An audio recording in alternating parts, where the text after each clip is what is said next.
Hey guys, Scott here. Today I want to talk about the Ghoul, John Ghoul, or Jane Ghoul, who is now my preferred skin actually. So I'm actually playing Jane Ghoul.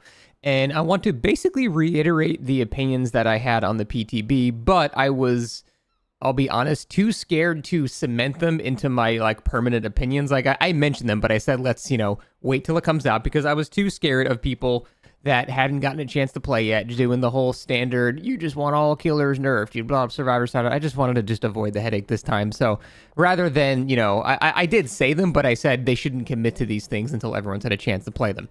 Now that everyone's had a chance to play him, I'm going to double down on pretty much everything I said, where I do think he needs a couple of changes because there are a couple of things about him that are definitely overtuned, and so much so they're overtuned to the point of almost being detrimental to the killer's player, like the killer players that actually get good at the killer. So let me just go over all the things that need to be changed with this killer, and I don't want them to really touch a lot of stuff that makes him feel really good to play, because this killer obviously is insanely fun. As I'm sure as Survivor you have only seen this killer for the entire time has been out. He is super fun to play. The skill floor is really low. Like, you can get into this killer and start injuring people in 2 seconds. It takes basically nothing to do that, and I kind of want to change that a little bit. So first things first, the auto injure grab attack. There are a couple of really stupid things about this, and I immediately noticed in the PTB, and the developers have gone on record saying they did not want this to be a skill shot. They didn't want the actual grab to be something you need to perfectly aim, like a Hunter's Hatchet or something like that.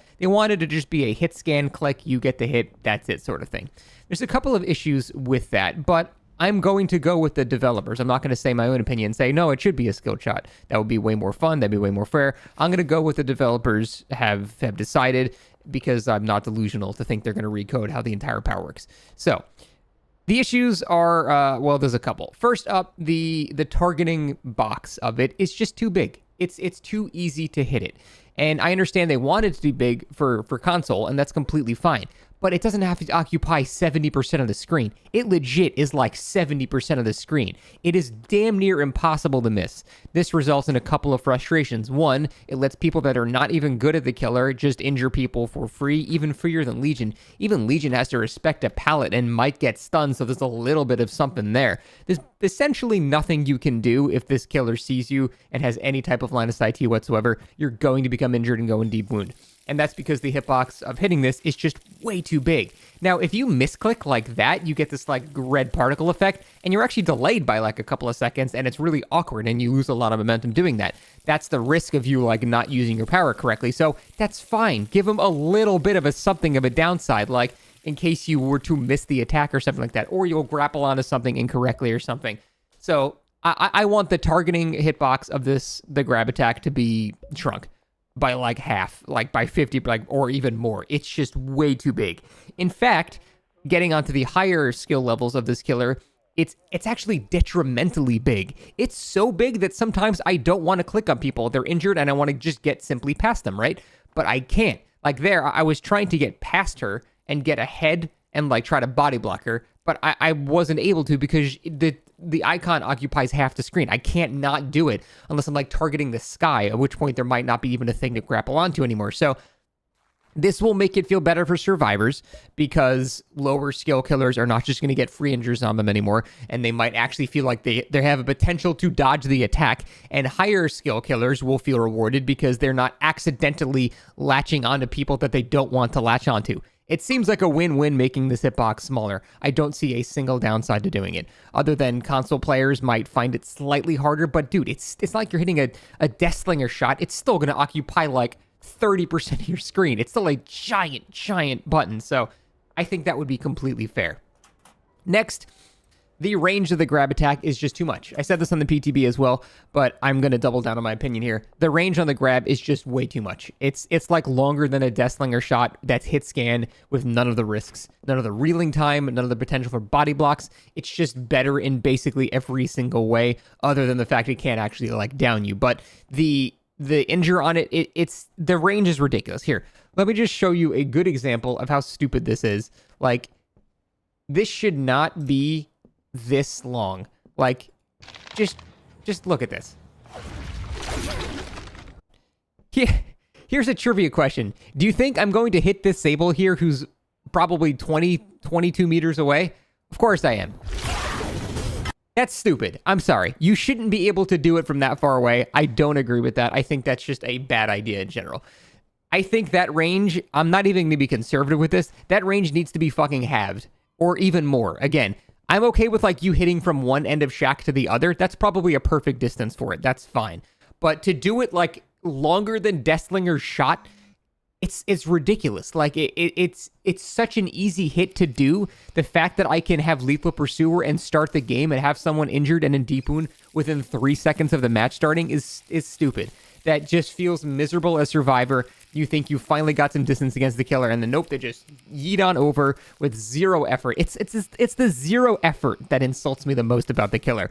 You don't have to work for it at all. You just click a button, and they can be in Africa, and you will still get a free injure on them. So that is, I think, one of the main issues. The range and hitbox of that attack is way too much. They both need to be shrunk down by like legit 50% or even more.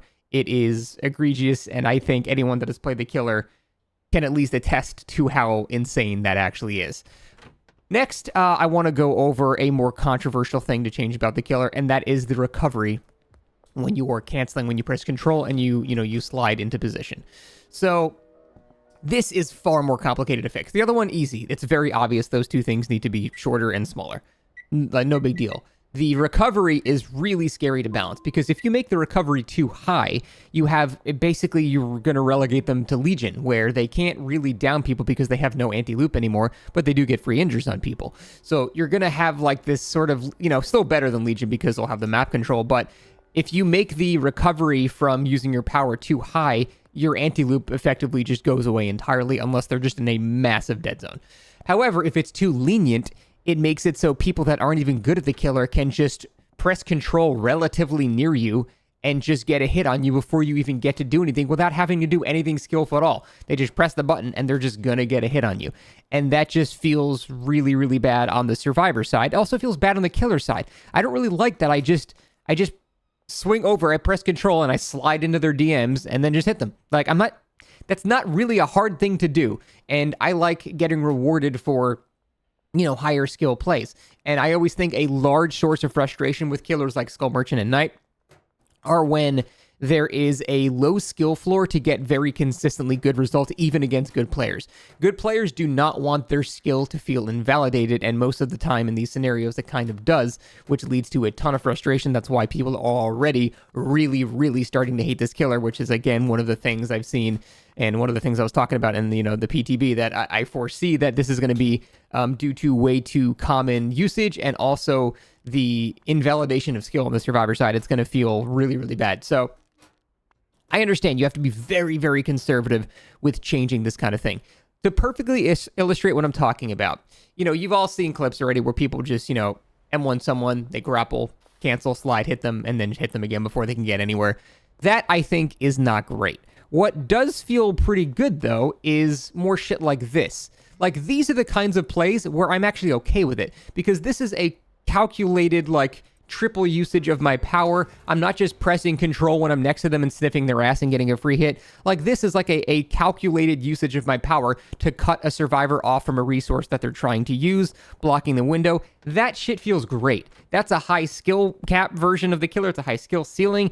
It just overall feels great to do stuff like that. And on the survivor side, you can't really even be mad about that, because as I'm rounding the corner, he is perfectly capable of going, oh shit, he's going to try to cut me off, and doubling back into me and going inside the shack and then taking the window that way. I won't be able to catch up in time. So it's excellent gameplay on both sides. The survivor can read that I'm going to try to do that and double back into me, and I won't be able to cancel it quick enough. Or he doesn't guess that correctly, and I'm able to do shit like that again, where I block the window before he's able to react. That stuff feels great. That is the most fun part about the killer.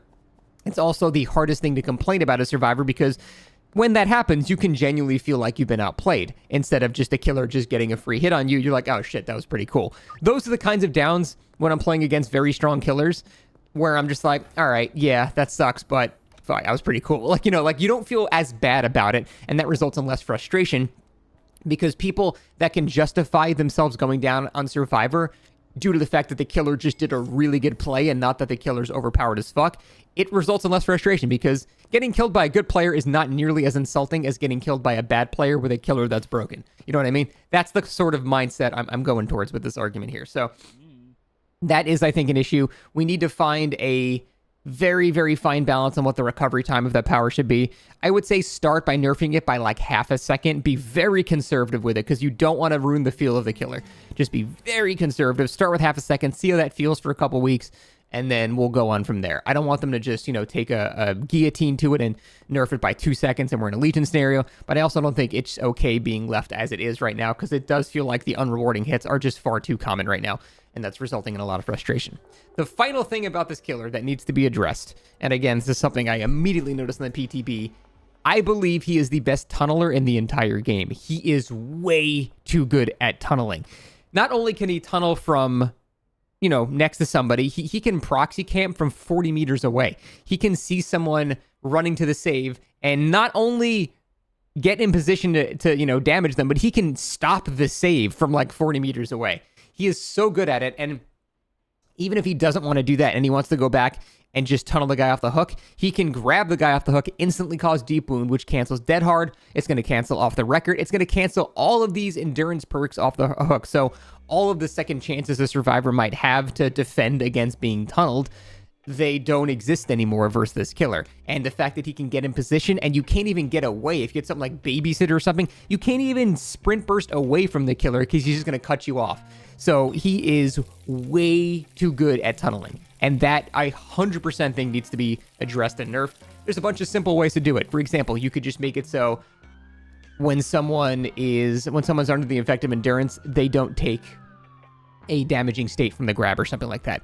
Very simple. Houndmaster has a very similar thing. If someone has endurance and you grab someone with the dog grab ends after like a second instead of the normal like 5 or so seconds. So they do have scenarios like this in the game when they see that it's a very, very easy possibility to tunnel. They just didn't put that caveat for some reason with this killer, who definitely needs it because he is way, way too good at tunneling.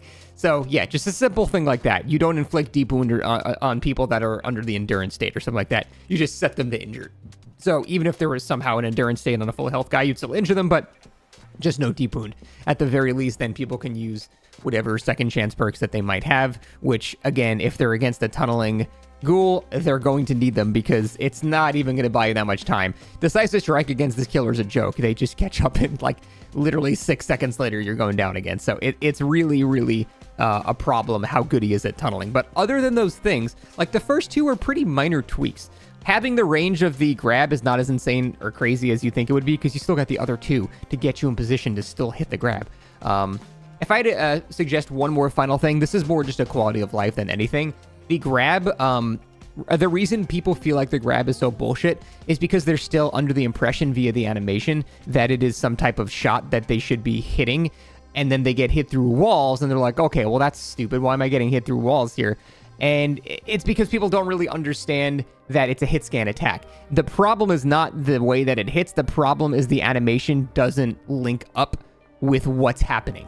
The awkward standing still makes it so it's even worse. As soon as like you get the icon clicked, it's going to connect as long as you had line of sight when that happened. So as if they get behind a wall, it doesn't matter if they go up some stairs, it doesn't matter. It always will connect once that initial check has been made. And you can make that feel a lot better in a couple of ways. You can make it so survivors are not completely stunned while the grab starts and the killer is not completely stunned. There wouldn't even be a distance differential there. You can make the killer not stop and the survivor not stop. Killer moves a little bit, survivor moves a little bit. Removing full movement speed away never feels great. It removes the player agency. It feels really bad. Again, this is a quality of life thing. You're going to end up getting the exact same amount of distance anyway, so there's not going to be much of a difference, but it will feel a lot better and it'll feel a lot less like people are just hitting you through walls and stuff like that. So simple change like that, but again, that's just quality of life. The other three things I do think need to be addressed, but I'm curious to hear what you guys think. I really don't want this to be a killer that is hated by everybody and then I have to stop playing them because I feel bad again.